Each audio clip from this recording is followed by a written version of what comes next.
Assalamualaikum dan salam sejahtera. Lebih dari 2 tahun, kita telah mendengar cerita tentang 15 ahli UMNO ataupun ahli Parlimen UMNO yang telah menandatangani surat sumpah ataupun SD menyokong Anwar sebagai Perdana Menteri.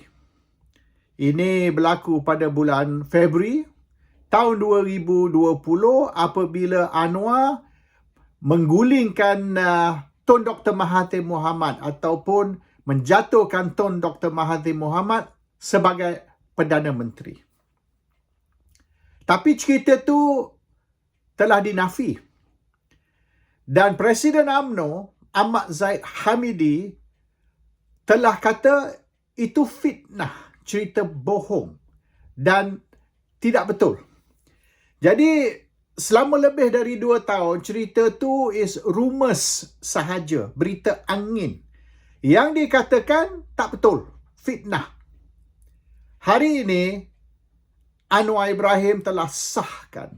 Anwar Ibrahim confirm memang betul 15 ahli Parlimen UMNO telah menandatangani surat sumpah.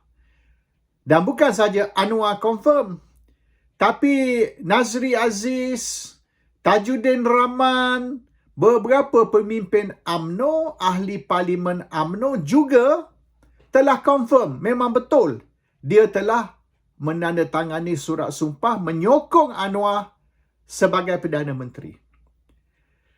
Tapi Zahid, Presiden UMNO, menafikan. Dia kata bohong, fitnah, tak betul. Hari ini kita dapat tahu yang Zahid Hamidi yang bohong. Rupanya Zahid Hamidi ada buat pakatan sulit dengan Anwar untuk mengangkat Anwar jadi Perdana Menteri. Dan bukan saja sokongan dari Zahid seorang atau sokongan secara lisan, verbal, tetapi dalam bentuk surat sumpah. Dan 15 ahli Parlimen UMNO telah menandatangani surat sumpah tersebut. Tetapi duka citanya, oleh kerana 2 dari 15 itu ialah Ahmad Zahid Hamidi dan Najib Tun Razak, maka DAP tolak. DAP tidak mahu sokongan dari Zahid dan Najib. Tapi mereka tak boleh tolak 2 sahaja. Mereka terpaksa tolak kesemua 15. Jadi Anwar kata dia gagal jadi Perdana Menteri oleh kerana rakan di dalam Pakatan Harapan, iaitu DAP, menolak Zahid dan juga Najib. Jadi terpaksa tolak semua 15 surat sumpah dari UMNO ataupun surat sumpah dari ahli Parlimen UMNO, dan oleh kerana itu Anwar tidak dapat majoriti, tidak cukup majoriti. Kalau 15 surat sumpah UMNO tu ataupun ahli Parlimen UMNO diambil kira, maka Anwar mendapat 118 ahli Parlimen. Dan Anwar hanya perlu 112, simple majority. Jadi 118 bermaknanya Anwar sudah ada majoriti 7 dari satu tu 7. Tapi 7 tu termasuk 15 UMNO, dan 15 UMNO termasuk Zahid dan Najib. Jadi oleh kerana itu, kerana DAP tak mahu Zahid dan Najib terlibat di dalam sokongan kepada Anwar, maka Anwar gagal jadi Perdana Menteri. Jadi Anwar telah menerangkan hari ini, menjelaskan hari ini, yang sebenar dia dapat cukup sokongan untuk menjadi Perdana Menteri. Cuma masalah dia, di dalam sokongan tersebut, 118 yang dia dapat, 15 dari UMNO, dan yang 15 UMNO tu termasuk Zahid dengan Najib. Jadi kerana DAP tak senang dengan Zahid dan Najib, maka mereka tolak 15. Mereka tak boleh tolak 2. Either you ambil 15 atau you tak ambil langsung. Jadi oleh kerana itu Anwar gagal jadi Perdana Menteri. Dan Anwar nak menerangkan yang peluang untuk jadi Perdana Menteri yang sebenarnya pada bulan Februari tahun 2020 tu memang ada.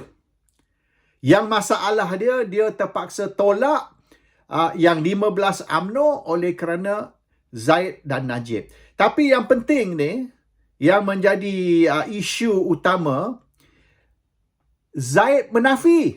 Zaid kata bohong, fitnah, tak betul. Hari ni sudah confirm betul. Jadi bermaknanya perlulah Zaid letak jawatan. Oleh kerana Zaid telah menipu UMNO, menipu ahli UMNO, menipu Malaysia dengan menafikan satu cerita yang hari ini kita tahu ialah cerita benar.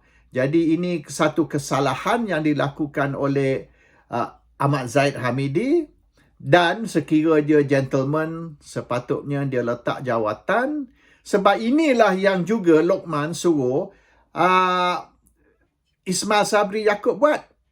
Dia kata oleh kerana Ismail Sabri Yaakob ada pakatan sulit kononnya dengan Perikatan Nasional, maka Ismail Sabri perlu dibuang atau digantung. Ni tindakan disiplin perlu diambil terhadap Ismail Sabri. Tapi Ismail Sabri buat perjanjian dengan Perikatan Nasional.